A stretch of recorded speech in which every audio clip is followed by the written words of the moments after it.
good evening to you all, and welcome to the Wednesday night webinar. Conflict is inevitable, combat is optional. Now you may wonder, well, why did Chris choose this title? I think it's pretty straightforward. Conflict is inevitable. You know that, I know that. If you are alive on this planet, then you know that there's conflict. Unless you are living under a rock and you're just not aware of the real world around you, well, you've experienced conflict. And even if you are living on a rock, under a rock, sooner or later that rock's going to start complaining. It's going to want to kick you out. So conflict is everywhere. Workplace, in our Toastmasters clubs, yeah, believe it or not, in our homes, in our communities, on the big world stage, boy, we see a lot of that. But the combat part is optional. Now, that reflects in a way my background as a combat engineer. I've seen my fair share of conflict. A lot of it has turned into combat, both interpersonal, inter-organizational, and on the battlefield. But it's an option. And the kind of conflict that we're going to be talking about tonight is more at the interpersonal level, or perhaps within an organization like a Toastmasters club, Toastmasters district. So that's it. That's why I chose this title. And let's move on to the next slide then. Here's the outcome I've set. When we're said and done, and my presentation is going to take about 20 minutes. When we're said and done, that's what I want you to have: a basic understanding of conflict resolution, theory, and practice. This is not about turning you into a mediator in 20 minutes. This is not about training you as an arbitrator or a conciliator. No. To have some understanding about what this conflict is all about, how we get into it, what we can do about it, that's my aim. If any of you want to follow up with me after this webinar, you'll see at the end my contact information and other resources, and I'd be happy to spend time with you discussing this thing called conflict. But I want to say at this point that we all tend to think of conflict as being bad. It's a bad thing. Oh, I don't want to be in conflict. Oh, I can't stand conflict. Well, I just want to say that conflict in and of itself is not bad. It's not good. It's what we do about it that counts. So you can have conflict. You don't do anything about it. It festers. It just gets worse. Or you can have conflict, a legitimate clash of ideas, a legitimate differing point of view. And through resolving that, you can often get to a better place. I'm just going to turn my video on again for just a sec. You should be able to see this. If we're in conflict, we're like this. We're butting our heads against one another. And just imagine if you could just change the motion a bit to this. I hope you can see that. That instead of butting heads, we're putting our heads together and moving ahead. So again, conflict in and of itself, not bad. What we do about it that counts. Here's some myths about conflict. The first one is all conflicts can and should be resolved. Not necessarily. There's some conflicts that they are what they are, and there's not a lot you can do about them. A simple example might be you drive into work in the morning, some dude or dudette cuts you off on the highway. You're annoyed at that. You're shaking your fist, and maybe the other person is giving you the finger and so forth. What are you going to do about that? Unless you resort to road rage, not a lot. Move on. You don't know who that person is. They don't know who you are. Let it go. So there are also some interpersonal conflicts that are intractable. There are situations, as you well know, that persist for years and years and years within organizations, even within families. Should they be resolved? It would be desirable. But sometimes you've got to say, hey, at this point in time, this one is not worth my energy. Maybe there are other conflicts that are worth your energy, but maybe this one, let it go. Conflict is to be avoided at all costs. You'll see later on that if conflict is avoided, it's probably not going to improve the relationship or resolve the situation. So you don't feel compelled that, I got a conflict here, I just got to resolve it no matter what happens. Sometimes not necessarily. Resolution means a winner and a loser. And some people are definitely out to win, and they feel that the matter has not been resolved if they don't win. We see examples of that every day in business. We see that in politics. I'm not going to turn this into a political discussion, but we can see just to our south that the politics there, and not only there, is, one side's got to win and the other side's got to lose. It's as simple as that. No. How about win-win or close to win-win? Resolving conflict means getting revenge? Disagree. It's not about getting revenge. It's about both getting to a better place. Mediation. Sounds like therapy. And I've heard people say that. Well, wait a minute, you want me to go to mediation? I'm not looking for therapy. I just want to resolve it. Maybe they're confusing it with meditation. And finally, conflict means combat. As I said before, no, it doesn't necessarily mean you have to go to combat. Maybe a better place to go is to collaborate and find out if you can move this issue ahead. Conflicts escalate. If you look at this graphic of a set of steps going up, you look on the vertical axis to the left, intensity. And the horizontal axis is time. And as time goes on, conflict unchecked will intensify, it will escalate. So you're in a conflict. Let's say within your club, there is a conflict between a new member and a more seasoned member, just for example. So you got this conflict going on, and whatever the cause of it is, it's there and it's evident. And the next thing that happens is this. One or the other is going to say, well, they point fingers, say, well, it's his fault, it's her fault. If only she had done this, if only he had done that, we wouldn't have this problem. Next up the scale, people start getting allies on their side.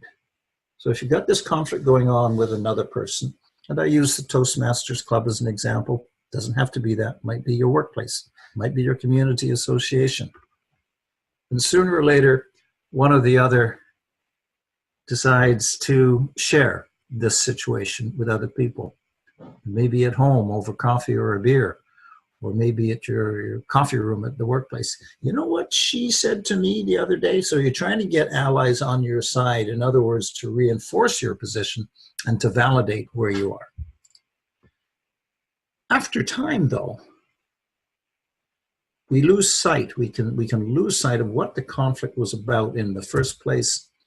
And now we're just fighting because that's what we do, because that's what we've been doing for days, weeks, months, even years. We lose sight of the real reason why we're in this predicament. And then just to reinforce how righteous we feel about our position in this whole thing, he's going down. I'm going to get her and destroy her. And finally, no way I'll ever work with that. And you insert the word there again. So that's how conflict can progress. If nothing is done about it, it just gets worse, worse, and worse all the time. Conflict defined.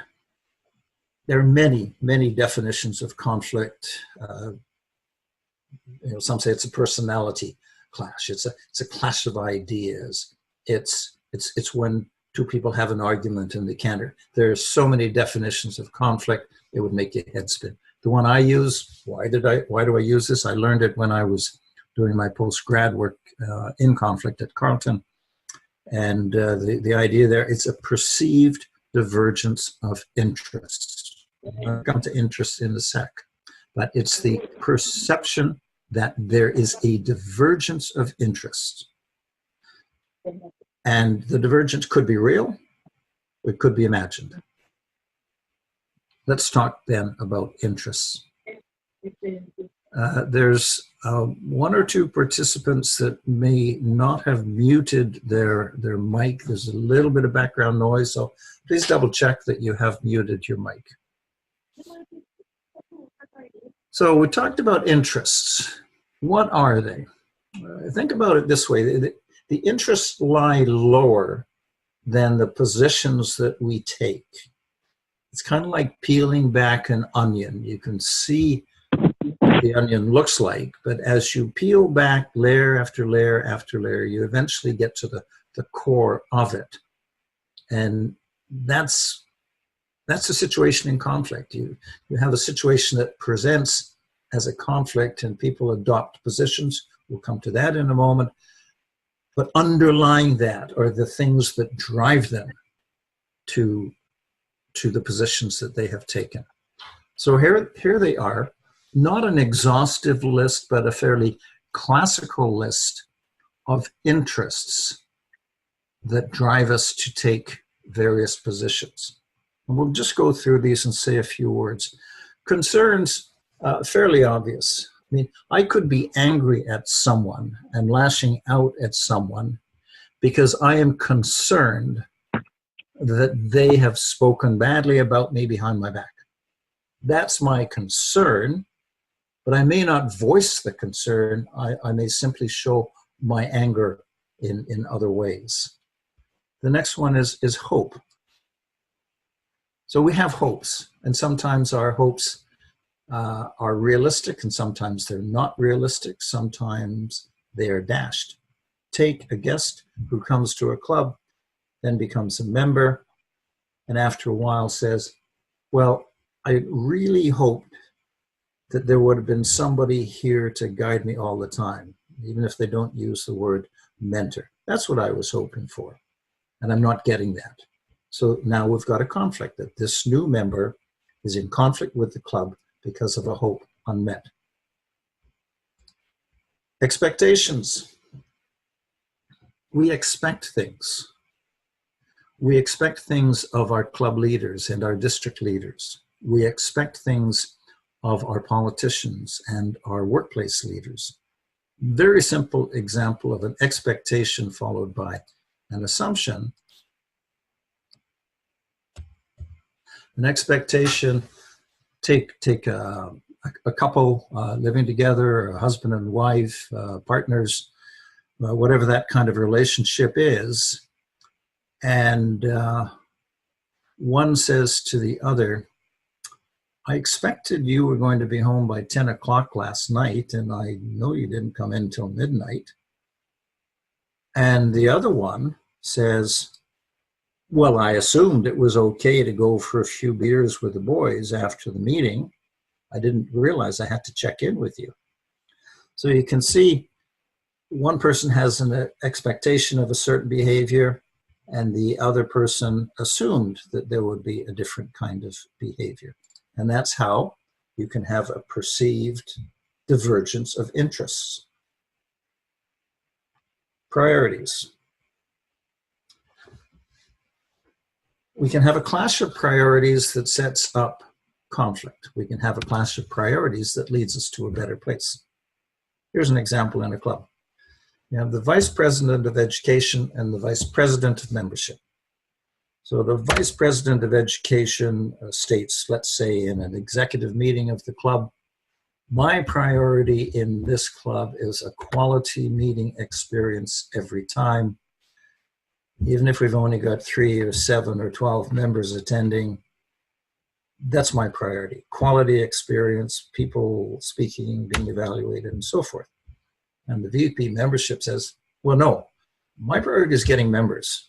I'm not really that concerned whether they're speaking or participating enough. I want to get members because if we don't get to 20, we are not going to be a distinguished club. So you can see there's a conflict there. VP Ed says, let's make it a quality. It doesn't matter how many people are there.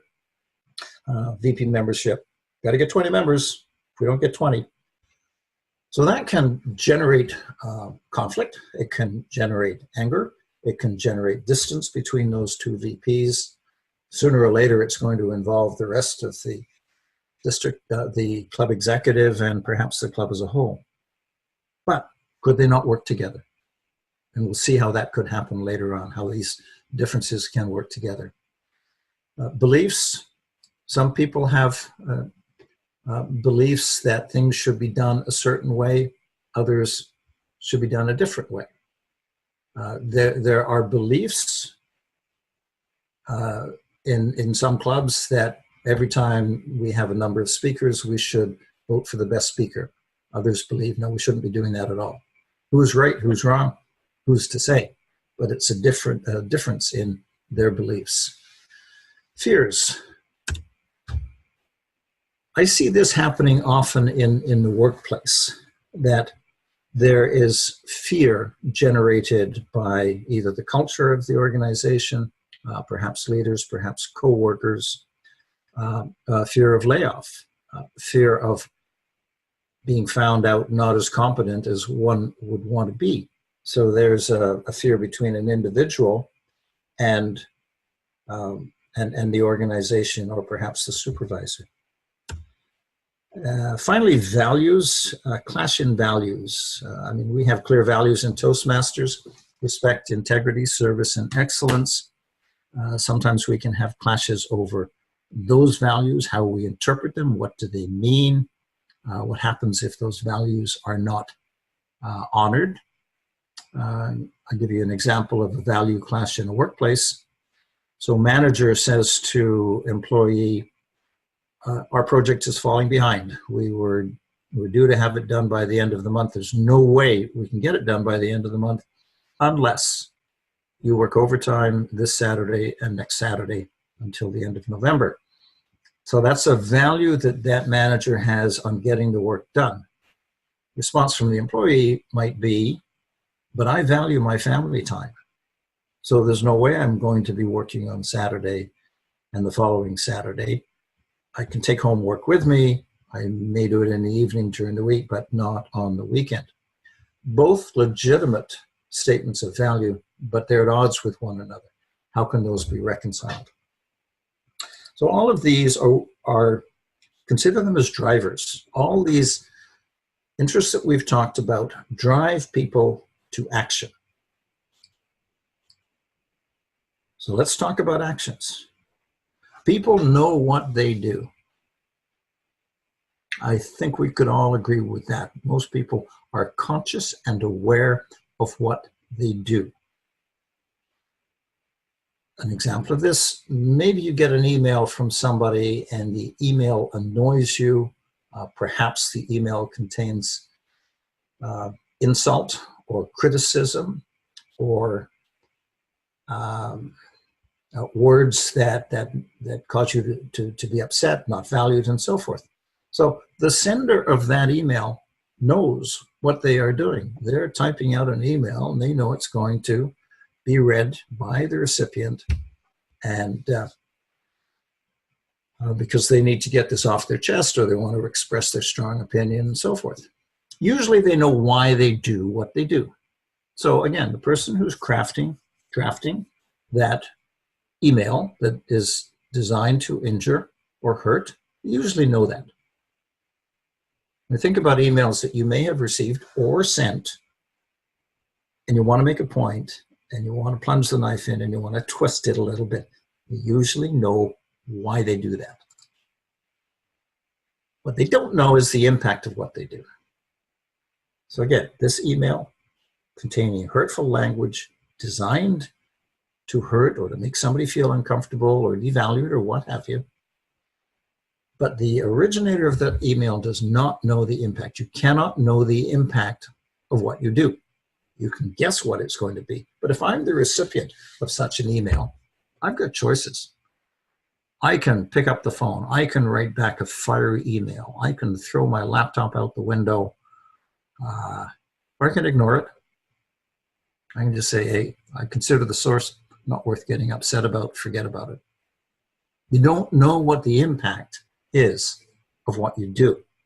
And that's key to understanding conflict and how it can affect our relationships and our dynamics. We don't really know how it's going to land.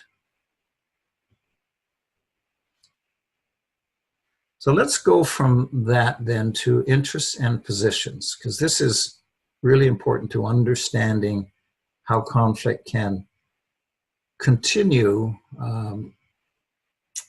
without resolution, because a lot of folks just stay on position. So what is a position? It's what you have decided on. In a conflict between two people, one can say to the other, we are not working together until you apologize for what you've done. We are not going to be able to work together until you apologize for what you've done. That's very positional, because that can be satisfied in only one way, that the other person apologizes. That's quite different from interests, because as we saw in the earlier slide, interest is what caused you to decide on your position. And the interest can be satisfied in many ways. I hope that you would treat me with more respect. Well, that sets up dialogue around how one can be treated with more respect, or what that would look like. Interest, what caused you to decide? Remember the example at the end about values. The value clash, work on the weekend, no, family's too important. Well, the interest or the value of family time versus work time can be satisfied in many ways, by sharing the work with others, by doing the work at home, by maybe working an hour or so late on weekdays so that the weekend be free. There are many different ways of satisfying those interests. One more example to hopefully clarify the difference. A position, let's say you've got a car and you've decided that this car is no longer the one you want to sell it, and you put a value on it, $10,000. And you advertise it and say, firm price, $10,000. And somebody comes along, very interested in buying your car, and says, I only have $7,000. That is the most that I can spend on a car. So your position as a seller can only be satisfied if you get $10,000. The buyer's position can only be satisfied if he or she pays no more than $7,000. So that's positional opposition. And if both parties cling to that position, nothing gets resolved. If, on the other hand, the interest expressed by the seller is, I expect to get fair market value for this vehicle, and I've looked at fair market value, and it tells me it's in the $10,000 range. And the buyer says, I'm really interested and concerned. I'm concerned about the safety of my family. I want to make sure the vehicle is going to be a safe vehicle, but right now I have other priorities, so I can't spend more. So you see how you can get a discussion going when you talk about interests. You stay positional, nothing. Let's look at this graphically, the icebergs of interests.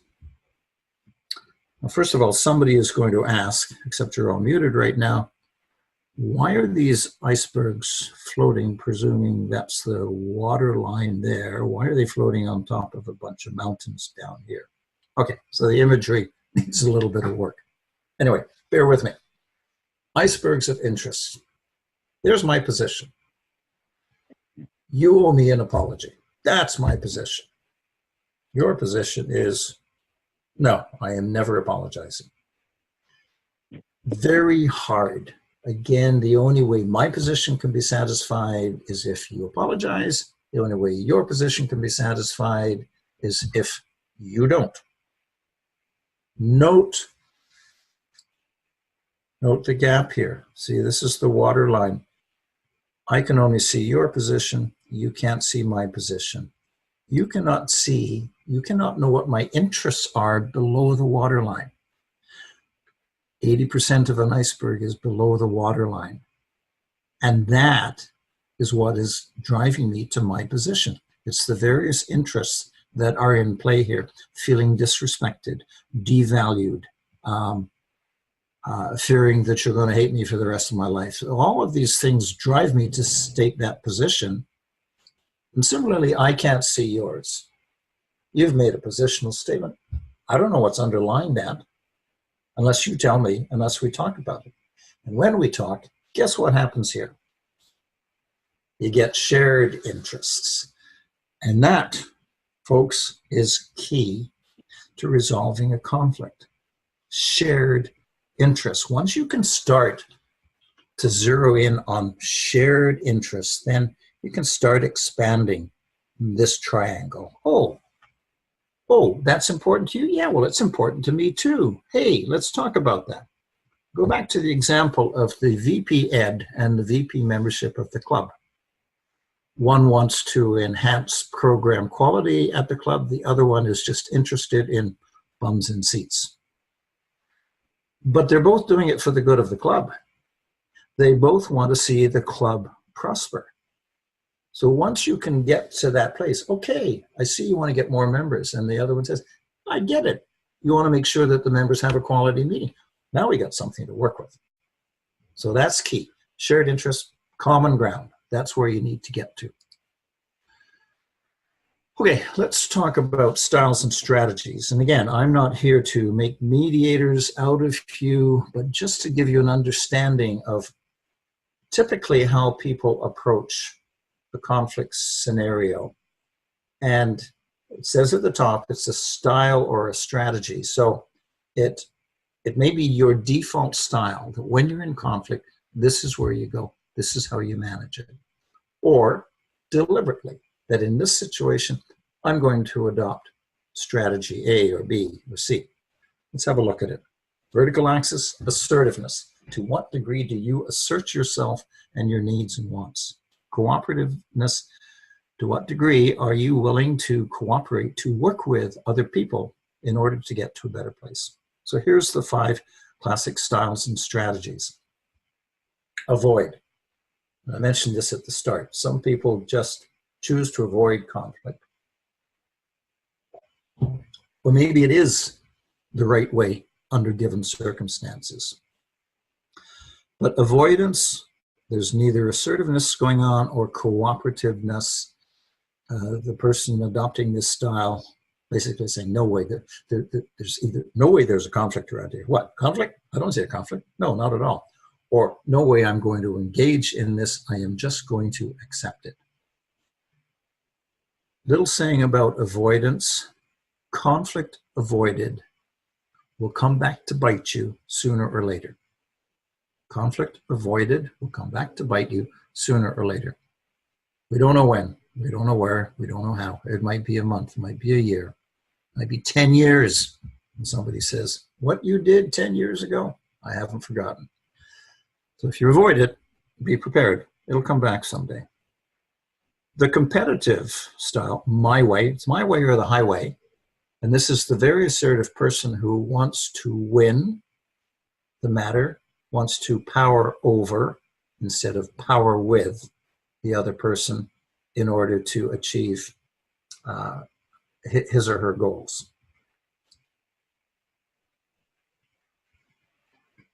Accommodate. This is high on cooperative, not so much on assertiveness. It's your way. Okay, let's do it your way.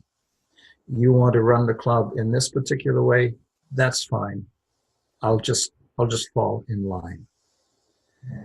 In a relationship, the 2 words that best express, 3 words, no, it's 2 words, that best express accommodation, and you've heard this one before, yes, dear. In other words, you, for the sake of peace and harmony, you go along with the other person or persons, you don't assert your needs, or your own needs and wants, and that issue may not go away either. In the middle, the good old Canadian compromise. Let's meet halfway. Sometimes that's the right answer. You know, the case of the $10,000 versus the $7,000 car sale, you meet halfway at $8,500. Yeah, if you're both happy with that, it's okay. You know, this is a one-time thing anyway. It's not as if you're in an enduring relationship. So both happy with that. It's fine. And finally, a really good place to be is to collaborate. Our way. Let's do it our way. Let's both assert our needs in this. Let's both agree to cooperate in this. And perhaps we can come up with a better way that is not your way. It's not my way. It is our way. It's our way to run the club. It's our way to run or to operate or to raise this family. It's our way to get the project done. Sometimes you hear the term win-win. Let's go for the win-win. Well, that's up here. This is a win-win. Sometimes you're not going to get to win-win. Down here at compromise, this is often called, I'm okay, you're okay. Or we're mostly okay. And sometimes okay is all right. If we can work to here, to get to collaboration, to get it our way, both parties can walk away from it and say, yeah, we're in a better place now. We can move on from here. That's where you want to be. Okay, again, I'm just going over some basics here, but in a conflict resolution process, remember ELI, early, local, informal. This means the earlier you can get at this conflict, the more locally you can be. If you can resolve the matter in the club, fine. If it has to go higher, well, the higher it goes, or the further distant from your workplace or your community, the less control you have over it as a participant or as somebody who wants to try and resolve it. So early, low level, informal. It doesn't have to be a formally called mediation with investigations and lawyers and God knows what else. No, it's a chit chat. Maybe it's over coffee, something like that. In these scenarios, be hard on the problem, soft on the people. You're not there to destroy others. I hope not. So we don't want to destroy people in the process, resort to name calling, character assassination, online shaming, all of that stuff. No, hard on the problem. It's not about who's right or wrong. It's what's wrong. And let's fix what's wrong. Situational awareness. Try as best you can to understand your situation and the other person's situation. And this applies if you are a party to the conflict or you are in a position of authority or let's say you're a leader of a project team. So initially it's your responsibility to try and resolve this. So it works whether you're a party or whether you're trying to be the neutral facilitator here. Get parties to the table. This is often the hardest part, getting people to agree. Now, we don't have time right now to go into all the techniques that one can adopt to get people to come to the table to discuss. But the main thing is you make it safe. You have a conversation concerning interests. Ask probing questions like, how would you like to see this matter resolved? What would it take for you to be satisfied with an outcome, and so on. Agree the problem or the issue. This is something that often happens in a conflict scenario. I think the problem is this, you think the problem is that. If you can get to a place where both of you agree, okay, here's the issue that we're trying to resolve. It's not about fixing you or fixing me. It's about fixing this issue that we both have. We both own the issue. Interests. Okay, we've talked about that before. Earlier in the presentation, find the common ground. Once you've got common ground, you've got fertile ground to build a process towards resolution. You'll be generating options for resolution. That means there are many different ways to skin a cat. Again, if you're only arguing about positions, well, as we've mentioned, there's only one way to do that. But if you can focus on the interests and satisfying the interests, the needs, the wants of both parties, then you have some things that you can to choose from in order to negotiate a solution. So that means that the two of you would work together. You would negotiate whether it's the price of the car, or how you're going to interact in a club, or how you're going to manage the project at work, or resolve a family issue, negotiate a solution, and be very clear so that all who are affected by this matter are satisfied with the solution. Very simple, very quick, but that's a process that can work. Oh, by the way, mindtools.com is a good place to go for resources, not just on conflict resolution, but a whole host of workplace and interpersonal matters. So I recommend that one. So we're at the end now. Just want to show you some resources available within Toastmasters, the Interpersonal Communication Manual. Part of the Legacy program has a number of projects that will help improve interpersonal dynamics. Pathways, the path that I think is most likely to focus more on conflict than some of the others is this one, Dynamic Leadership. There's a module in Leadership Excellence, Resolving Conflict. This is two universities in town that specialize in conflict. Carleton is where I did my post-grad work a number of years ago, and St. Paul's, they have an excellent conflict resolution program if you really want to get serious about this and going further into it. Or type conflict in your search engine, which I did this morning, and you will get 13,700,000 hits. Who knew? Or you can contact me. I'll be happy to have a chat with you or exchange ideas on anything that we have talked about. So we have come to the end of this presentation. I'm going to start my video so you can see my pretty face. We're not sure. We got about 20 minutes left for questions, points, and so forth. As I said, you can either go to chat and send information that way, or go to your mute button on off and change it so that you can talk. So I'll stop talking now and ask for your points or questions. Chris, it's Tim Alderson. I put a question up in the chat box. Could you go over situational awareness again in that your simplified CR process slide? Okay, I'll just look for the chat box. Okay, there's a number there. Okay, situational awareness. What I mean by this is, let's say you are a project leader at work, and you've got two people on your team who are in a conflict situation, low level, whatever level of intensity it is. Before delving into this and say, hey, Mary and Tom, come over here, we need to talk. Find out, be aware of what is going on. What are the dynamics that are going on in the workplace? What are the factors that may be causing this? Is it work overload? Is it not understanding? They're not understanding properly what the mandate is, and so forth. In other words, arm yourself with information. Because if you go into a situation like that and you don't have information or awareness, you could be blindsided. Just prepare yourself. This is what I'm trying to get at. Does that help? Yes, it does. Thank you. Yeah, okay.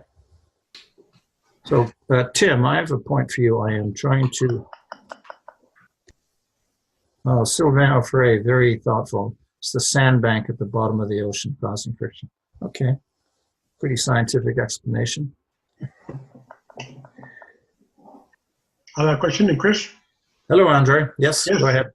Okay, the question is, sometimes, if not most of the time, the conflict is sparked by a special situation, but really it's like it's a trigger. But really, the basis of the conflicts sometimes lies below what is visible. So yeah. how do you address the personal perception that goes beyond conflict? Yeah. Are you, when you say how do you address that, are you talking about you as the other party to the conflict, or perhaps a manager or leader that is trying to help them resolve it? As being part of the conflict, as being a party of the conflict. Okay. So you're part of the conflict and the other person is part of the conflict, and something happens to trigger, to escalate the conflict. So again, the icebergs graphic that I showed you, where the underlying interests are what are fueling this. And so how to get at that.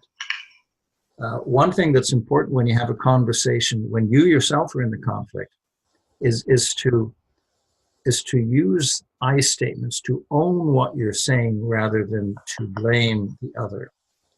So words like, Jimmy, I can sense that you're really upset with me, or it seems to me that I've annoyed you in some way. So you're not blaming, you're not saying to the other, Jimmy, you've really pissed me off this time. What you did, not acceptable. Because that other person is going to get his back up. So you open the dialogue by saying, look, Jimmy, the way I see it, I'm seeing that you're not appreciating my company, or you're annoyed with me, or you're angry with me. Can we talk? That opens a door. And then opening questions that will open up a dialogue. Can you share with me what's going on, or is there something you need to tell me that I'm not aware of? So it's getting at it gently, and it's often not easy. I mean, it's so much easier to blame somebody else and say, I've had a rough day, your fault. Or the situation we're in, it's because of what you said the other day or 5 years ago, and I haven't forgotten. Okay? Good. Est-ce qu'il y a d'autres questions? Chris, I'll ask a question. Sure. So what about, it's a little more delicate in a club, and I think that's probably why some of the folks are listening today, when there's a conflict between two members of the executive, and then, you have the other members of the executive kind of around it. Mm-hmm. What maybe you can talk about what maybe is the best way to approach those situations?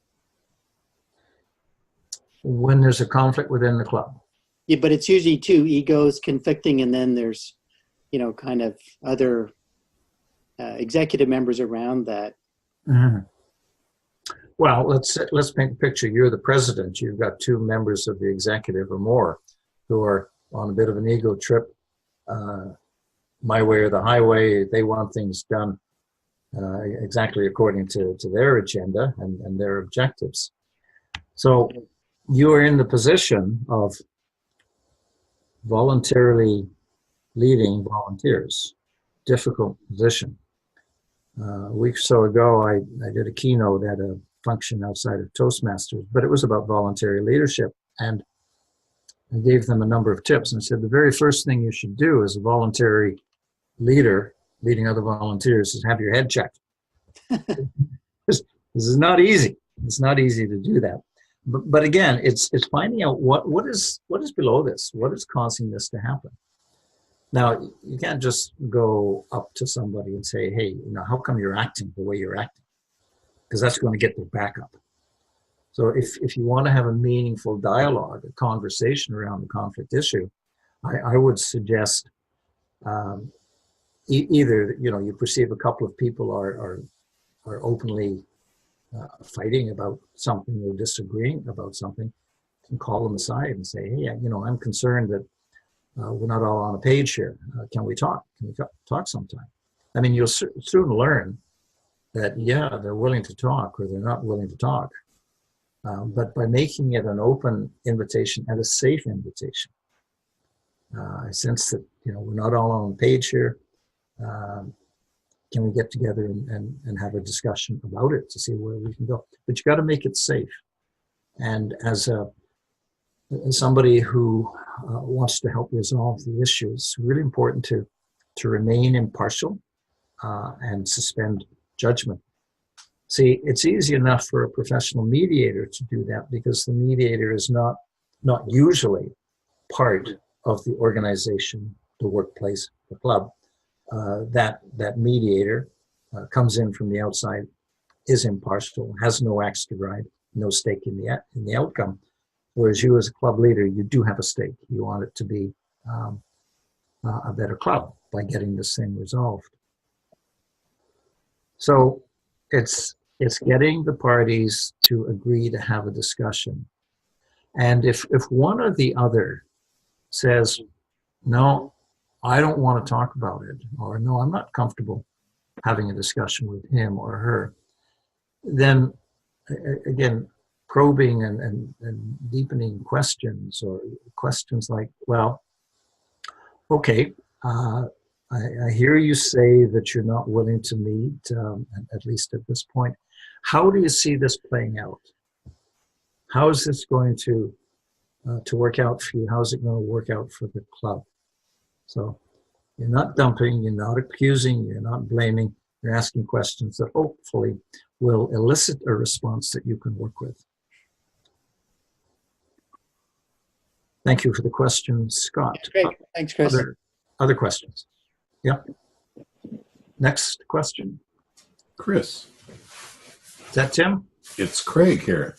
Oh, that's Craig. There you go. I see your name on the screen. Go ahead. I was wondering, as Toastmasters, what your thoughts are about Toastmasters being where leaders are made, going through the challenge of finding each other's interests and working it out as an exercise. So if we're able to stand outside of ourselves for a moment, look at a situation that we're in, and realize that it's an exercise in learning leadership, I find it helps, it makes it easier for me.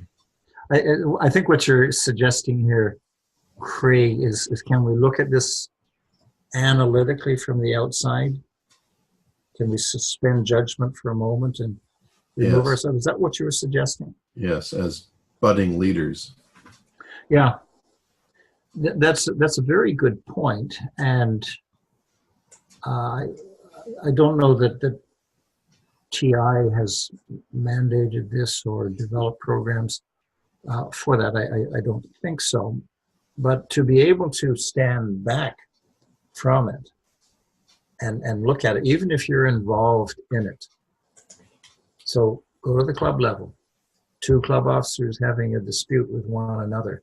If you've got the courage and the objectivity to try to look at it from the outside and ask yourself, well, what does this look like to our members? What do they think when they become aware? And they're probably already aware, because conflict in a small group is hard to hide. But if they are aware that there is a conflict, what would they want to see their leaders do? And hopefully that would lead to doing the right thing. Yep. Thank you. Good point. I have a question. Is it Yes, possible to avoid conflict, especially if you're going through transition? Or is it even advisable to avoid the conflict? Can you share a little bit more, Chad, about like what kind of a situation are you envisaging? I can several examples, but I'll use what's going on with my club. We're going through major transition right now. Okay. And I will bring up some issues often. I'm on the executive, I'll bring up some issues, and a couple people on the executive find my bringing it up an intimidating thing. But I'm really trying to address some, at least I think I am. I'm trying to address some things, and I can't figure out how to do it without avoiding conflict. So I'm thinking conflict is good, especially if we then try to apply some of the things that you just suggested here to try and resolve those conflicts, trying to understand what the real difference is. So my question again is it possible to go through appropriate transition without conflict? Well, personal opinion, no, I don't think so. I think transitions by their very nature, see, when you're changing from one state to another state, one condition to another condition, there is likely to be conflict involved in that.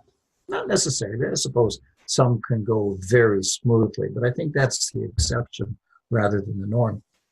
I would not advise avoiding it, as I mentioned earlier. Avoiding it just parks it, it buries it for a little while, and it'll come back sooner or later. You might get through transition within the club from one place to another, or one kind of a club program to another kind.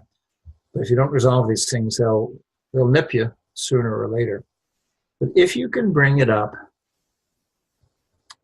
as an issue and frame it in neutral terms, meaning that it's not the problem of this person or that person or another person.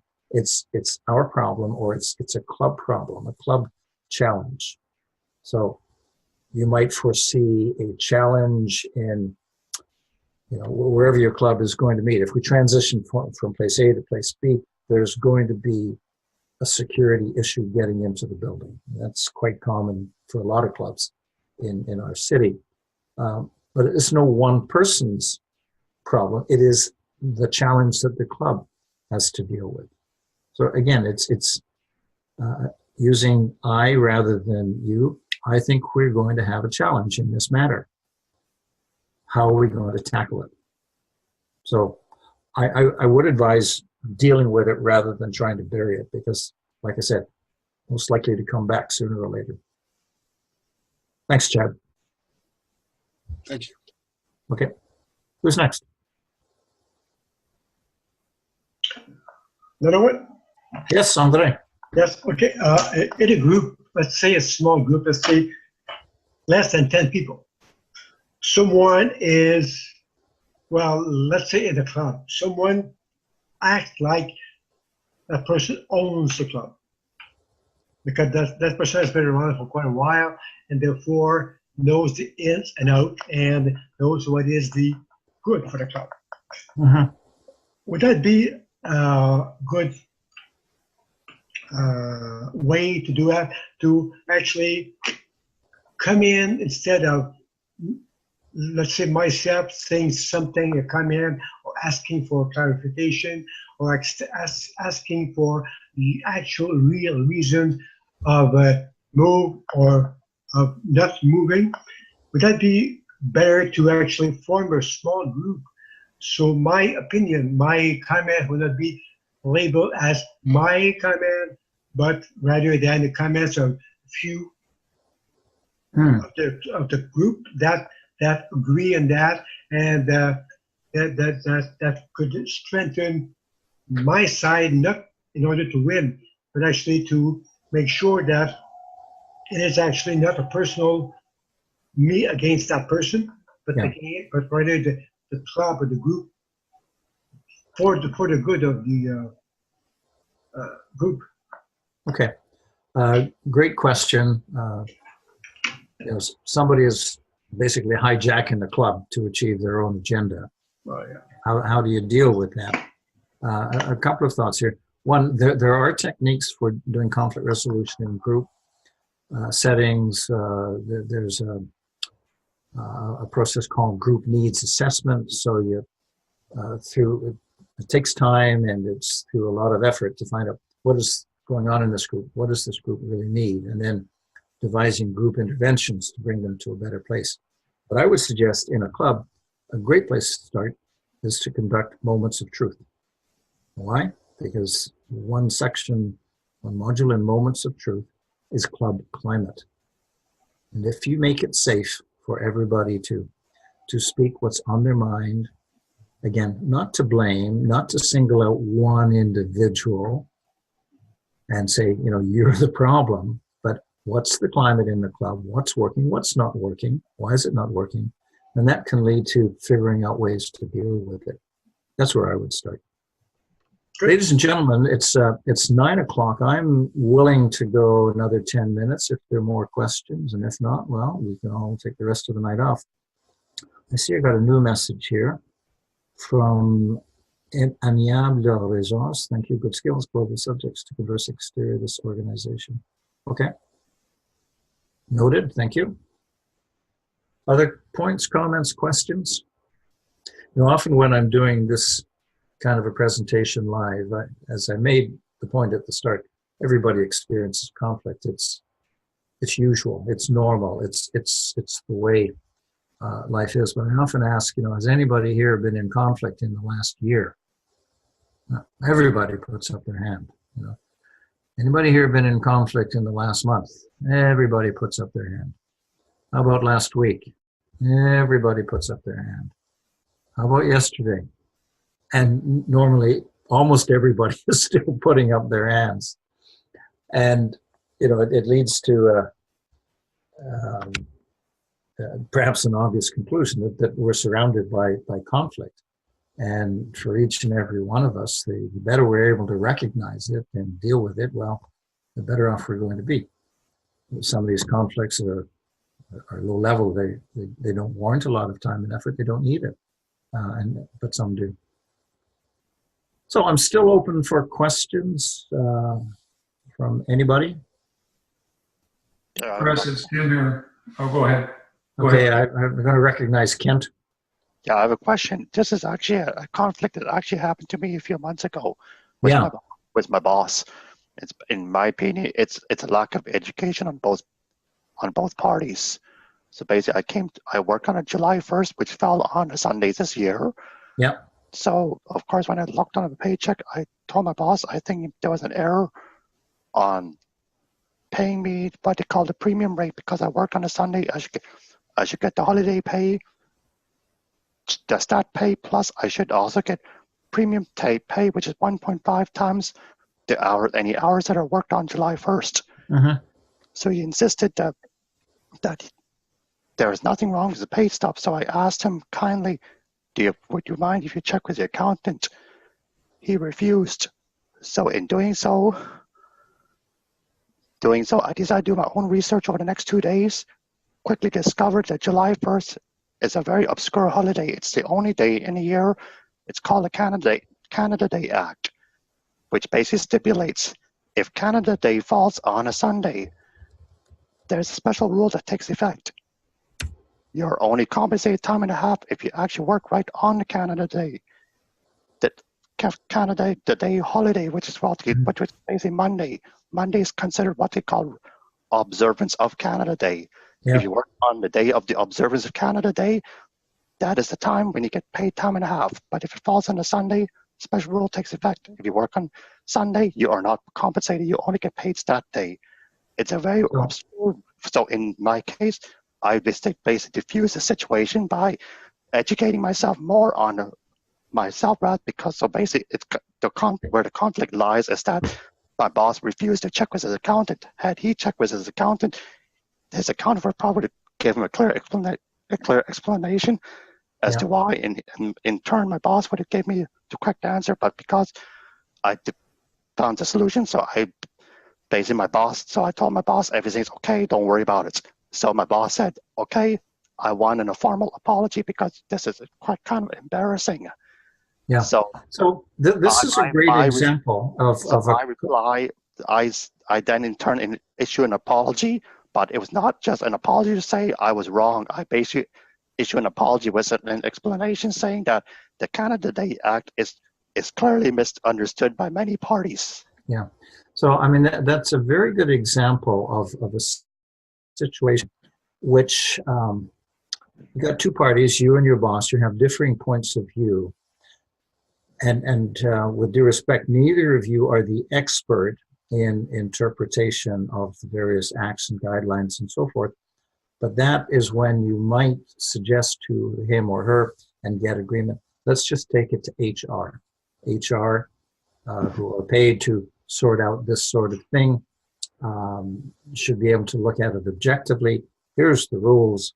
Here are the precedents. Here are the practices. This is the way it's going to be. And just let you know, in this case, there is no HR. It's a family-run business. Okay. Yeah, that is a little bit more complicated. Kind of complicated. Okay. Thanks, Kent. Anybody else? I was just wondering, Chris, what you think of practicing these skills on things that are unimportant. Do you want to provide an example? For example, let's just pick a random one. We want to go to a movie. One person wants to go one movie. One person wants to go to a different movie. Yeah. It's entirely unimportant, but they're differences of opinion. Yeah. Well. So we could use those kinds of cases to practice. So Yeah. we're able. And I just want to comment. You say, well, this is unimportant. This is low level, but it can lead to other things. Like if you are unable to resolve which movie to go to, and the other party says, we always have to do it your way. I know, every time. And then, well, 3 years ago, we were going to go to a movie, and we went to your movie. And then you say, yeah, but we went shopping on my birthday. So it can escalate. It brings up old stuff that makes matters even worse. Have the discussion about how both your interest and the other person's interest can be met. Here's an example that I've used before. So let's say a husband and a wife are talking about Christmas vacation, how to spend Christmas. And one says, I look forward to spending Christmas in Trois-Rivières with my family, my side of the family. And the other one says, no, this Christmas I'm going skiing at Mont-Tremblant. So you got a clash now. How are we going to spend the Christmas holidays? Trois-Rivières or Mont-Tremblant? So you got common ground already. You want to do something around Christmas. Thankfully, you both want to do it dans la belle province de Québec. You want to experience snow. You want to experience winter. How can you accommodate both aims? Is it possible to invite your in-laws to Mont-Tremblant? Is it possible to have go to a ski hill that's close to the Trois-Rivières? You got to get into the conversation and be open to generating those options that we talked about towards the end of the presentation. What are the options? Brainstorm them. You know, the proper option or the best option may not immediately emerge, but if you work at it, it might. Thanks, Craig. Got time for one more, ladies and gentlemen, and then we'll call it a night. Chris, it's Tim. Could you comment on how conflict resolution principles could be applied to politics? Oh, Tim, how long have you got? In unison now. Yeah. You know, I do shake my head. I shake my head at the hypocrisy of some political engagement, whether it's down south of us or here, provincial level, you name it. When we have our supposed leaders conducting their interpersonal and interorganizational relationships in such a harmful way, what example are we setting for young kids in school and young adults? And we encourage them to be respectful and to collaborate, and you know, we're all in this together and so forth. Yeah. I was going to say, don't get me started, but you did. Okay, Tim, thanks for the comment. I think we'll call it a night. We're 9:10. Thanks to all of you for your participation. I do hope this was worthwhile. So thanks again for your participation. Don't hesitate to contact me at my coordinates if necessary, or if desired, and I'd be happy to help in whatever way I can. Merci à tout le monde. Thanks a lot, and good night. Great. Thanks, Chris. Thanks.